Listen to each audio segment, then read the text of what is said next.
Salut à tous, nouveau rendez-vous avec Boost ton snack. Ils sont allés au bout de leur rêve, ils ont créé leur snack, maintenant ils veulent le développer. Avec nos experts, on est là pour leur donner les clés. C'est ça, Boost ton snack. Aujourd'hui on est en plein cœur de Paris, rue Saint-Denis, près de Châtelet-Les-Halles et on va à Brick Lane. Chaque semaine dans Boost ton snack, je suis accompagné de Julien, expert de la franchise qui intervient notamment dans le programme Impact Accelerator destiné à aider les restaurateurs à développer leur business à plus grande échelle et il connaît toutes les clés des franchises à succès. Et puis notre expert food, cette semaine c'est Victor Blanchet. Ce jeune chef s'est illustré cette saison dans Top Chef. Il évolue dans un univers gastronomique mais est aussi adepte de la street food. On part tous ensemble en plein cœur de Paris, rue Saint-Denis, pour rencontrer Hutman dans son snack Brick Lane. Allez go! Bonjour! Bonjour Florian, bienvenue. Comment ça va? Très bien, merci. Bonjour! Enchanté! Alors là on a le fiston et la maman. Exactement. Ouais. Et vous travaillez tous les deux ensemble? Voilà, c'est ça. Ah ça c'est génial. On est à Brick Lane. Alors Brick Lane, c'est un concept qui fait beaucoup parler sur Paris. C'est de la street food londonienne. Exactement, ouais. Alors du coup c'est quoi la street food londonienne? La street food londonienne, en fait, c'est la spécialité ici qui est le Brick Lane salt beef. C'est un morceau de bœuf qu'on met dans un bain de sel pendant 10 jours, qu'on met en cuisson pendant 4-6 heures. Et en fait, c'est ce qu'on appelle le bœuf salé, le soul beef, et ce qui donne un petit côté salé au sandwich. Ah ok, mais on voit pas trop. C'est différent, ça n'a rien à voir avec le pastrami. Rien à voir, on peut dire que c'est le cousin du pastrami.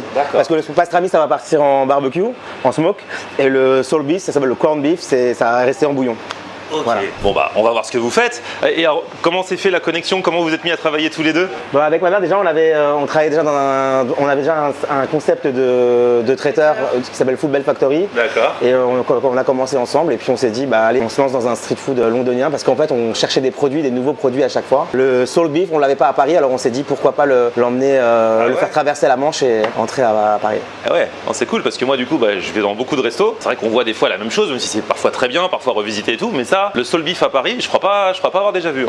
Non, on est les premiers à le faire. Donc du coup, on le fait vraiment en version londonienne avec des choux cuits, des pickles bien aigres et des sauces spéciales qu'on a un peu revisitées pour les Français. Et donc là, si vous êtes là, l'émission c'est Boost ton snack, c'est que vous aimeriez développer ça encore plus? Exactement, on a un projet de franchiser notre marque et de faire plusieurs restaurants dans toute la France pour que tous les Français puissent avoir la chance de pouvoir goûter le salt beef. On va déjà, nous, on va goûter avec nos experts. J'ai trop hâte là, comme on dit chez moi, quand j'y pense, j'ai faim d'avance. J'espère que tu as le ventre vide. Hein. Ah oui, complètement vide.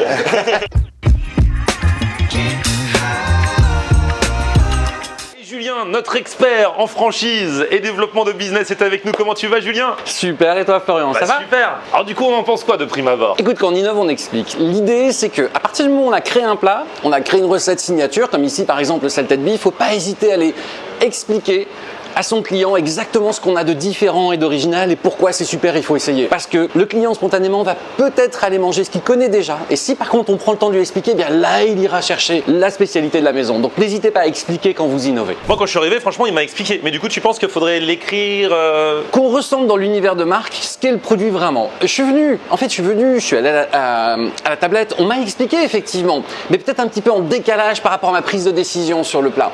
C'est un conseil d'amélioration simplement, mais l'idée, c'est qu'on sache vraiment quand on rentre quel plat on va manger, on se prépare à découvrir, on se fait expliquer et ensuite on achète. Que tout le processus soit bien respecté pour pouvoir démultiplier les ventes. Peut-être que par exemple à une heure de pointe, quand il y a beaucoup de monde, on a moins eu le temps d'expliquer. Et peut-être que quand il y a une heure de pointe, on vend moins son produit signature parce que justement, on n'a pas eu le temps de l'expliquer, donc les gens se rabattent peut-être sur des produits qu'ils connaissent plus. C'est dommage, ils passent à côté de la spécialité maison. Et alors comment vous répartissez les tâches là entre la maman et le fiston? Ça dépend des jours. C'est vrai? Ouais. C'est au feeling, selon les besoins. Celui qui est... Oui, voilà. Mais ça marche bien entre les deux. Ça marche très bien. On se complète, donc il y en a un qui ne peut pas faire les choses, et ben, c'est l'autre. Magnifique.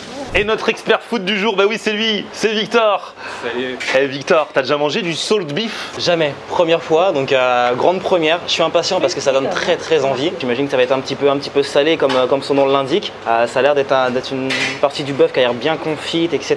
En tout cas, ça a l'air très gourmand, donc vraiment je suis impatient. Bah, écoute, franchement, c'est un produit rare. Hein. En tout cas sur Paris, street food londonienne, ça change de ce qu'on a l'habitude de voir un petit peu partout. Ce qui est génial, c'est que bien sûr c'est le produit d'appel, c'est le produit signature, le salt beef, mais il y a aussi d'autres choses. Alors on a quoi d'autre? Alors ici on a la Camden raclette, c'est l'autre format du salt beef, une alternative au sandwich. Ouais. Il n'y a pas de pain, c'est vraiment hash brown potatoes, donc c'est des roasty potatoes, salt beef, sauce béarnaise et saucisse et chou rouge. Ici on a le chicken Covent Garden, c'est notre deuxième sandwich phare au poulet. Il a quoi de spécial le poulet? C'est un poulet, un mincé de poulet rôti et c'est un peu un sucré salé. Ok. Donc je vous laisse découvrir. Veggie Piccadilly, c'est notre option végé. Un hot dog, 2 salt beef. Et dans le hot dog, dans celui-là, il y a du brie en plus. Voilà, c'est une des spécialités avec du brie. Et on a aussi le mac and cheese. Donc on a l'original à la base qu'on peut avoir. On a au bacon, à la truffe et puis au Doritos. Ah ouais, Crispy. pour le petit croustillant. Ouais, un peu croustillant et un peu épicé. Et pour terminer, le English muffin, en fait, typique du street food londonien. Bah ouais. Et regarde ça, il l'a coupé parfaitement pour qu'on puisse se déguster ça. Et ça là, on voit vraiment la blinde de viande qu'il y a à l'intérieur. Hein. Franchement, il s'est pas foutu de nous. Réellement. Et en plus, il pèse, hein, donc c'est toujours le même point. Non, mais en fait, tout est très beau. Le risque, quand c'est beau, c'est qu'il faut que ça soit bon derrière. Ouais. Donc là, ça va être le plus gros enjeu. On voit aussi, voilà, ça se sent que c'est des produits frais, que c'est des produits qui sont travaillés ici. Déjà, c'est agréable. Puis bah, vous avez pas les odeurs, nous on les a. Sincèrement, ça sent très bon. Et regarde, ça mérite un cliché.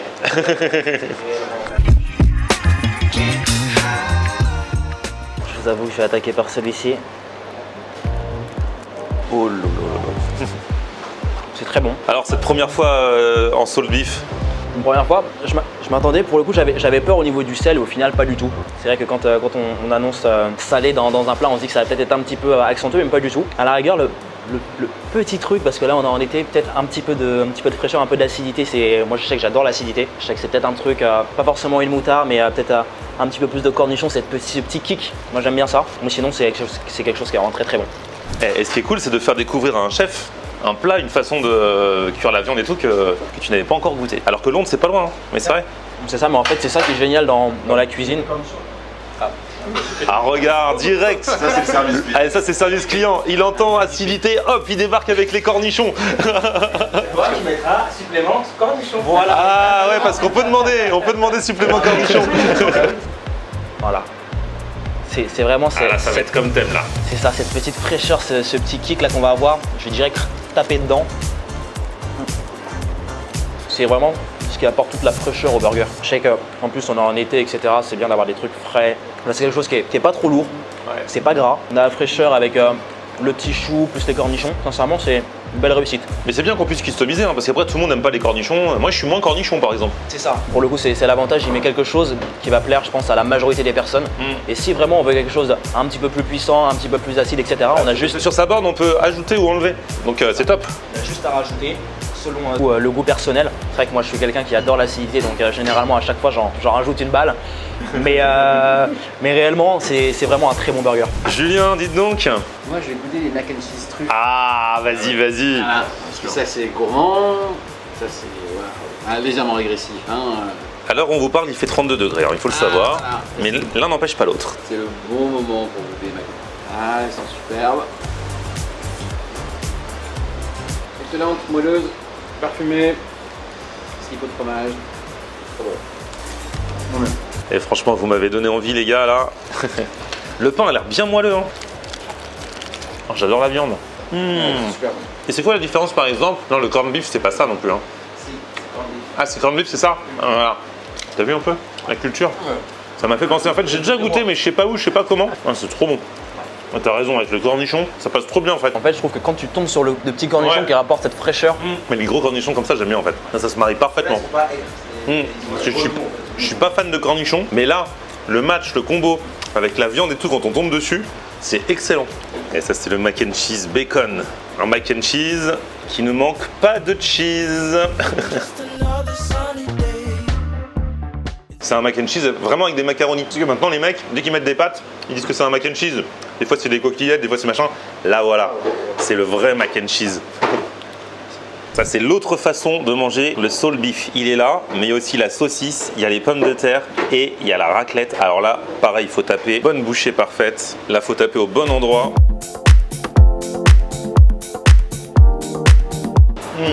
Ça donne une autre dimension encore à la viande là, avec la sauce. Ah, ça tue. Ah, je crois qu'il va falloir que tu goûtes aussi ça. Hein. je t'avoue que la saucisse depuis tout à l'heure, j'ai envie de la goûter. Ah C'est bon parce qu'il y a des textures, il y a tout ça, il y a le croustillant avec les oignons frits dessus. À la base, il y a le chou. Non, franchement, c'est bien travaillé. C'est la saucisse qui m'intriguait énormément. Elle est très bonne. On n'est pas sur des vieilles knackis qu'on peut trouver en magasin, etc. On voit que c'est quelque chose qui a été travaillé, étudié. Et du coup, ça donne encore plus envie de déguster ce hot dog. Ah, Normalement. très bien amené. T'as vu ça, Julien, comment il est bien, mon pote? Franchement, tout en délicatesse, en transition. Coulant à l'intérieur là. Oh, c'est avec le brie là. Hein. J'ai oublié, c'est T'as oublié les cornichons? En plus, c'est pas la personne avec qui oublier les cornichons.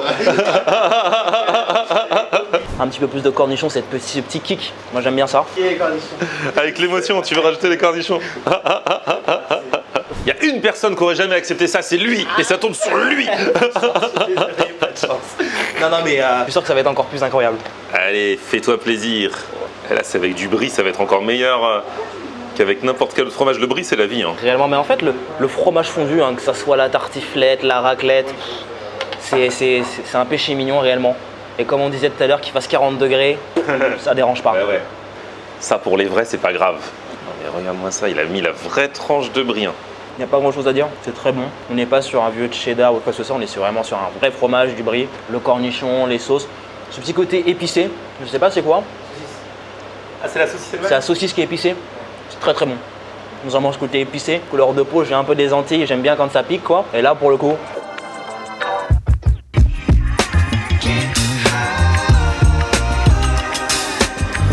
et regardez, il y a le poulet qui nous appelle, les gars, là. Hein. On lui répond. Allez.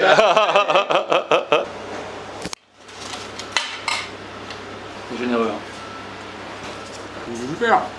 Salé, croustillant, doux, avec la verdure. Non, super. celui-là c'est mon préféré. Moi j'étais sûr que c'était son rêve. Ah ouais? Pourquoi? Parce que ça concurrence le salt beef. Alors que le sol beef c'était pour la découverte, et là vraiment pour du poulet, il y a une différence par rapport à d'autres poulets que t'as mangé? Déjà c'est ultra tendre. C'est tendre, c'est moelleux. Mélange des saveurs, comme il a expliqué. Il y a de tout, il y a cette fraîcheur avec la verdure, il y a une légère acidité, il y a le côté un peu épicé, il y a le croustillant, il y a le pain qui est juste génial parce qu'il est vraiment très très moelleux. Cette sauce bien généreuse, ouais non, celui-ci coup de cœur, réellement, c'est mon préféré. Ouais.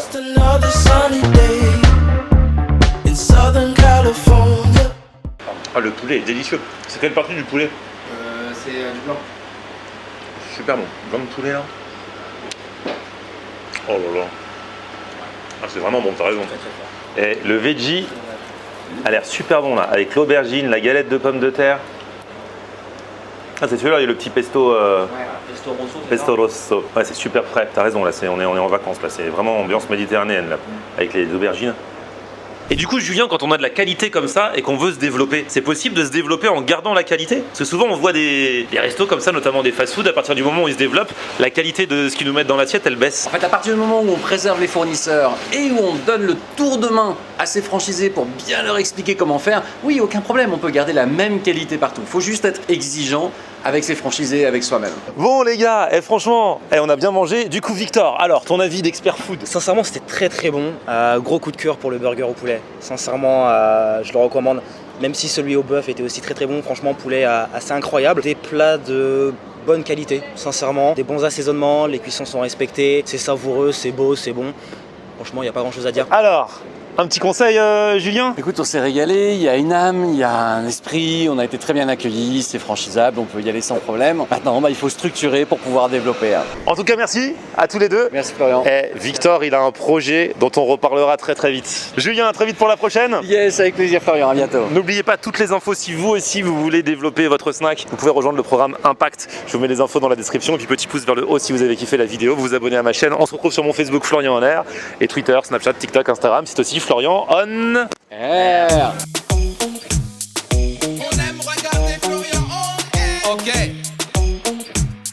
On aime regarder Florian on air. On aime regarder Florian on air. Alors tu dis quoi Florian?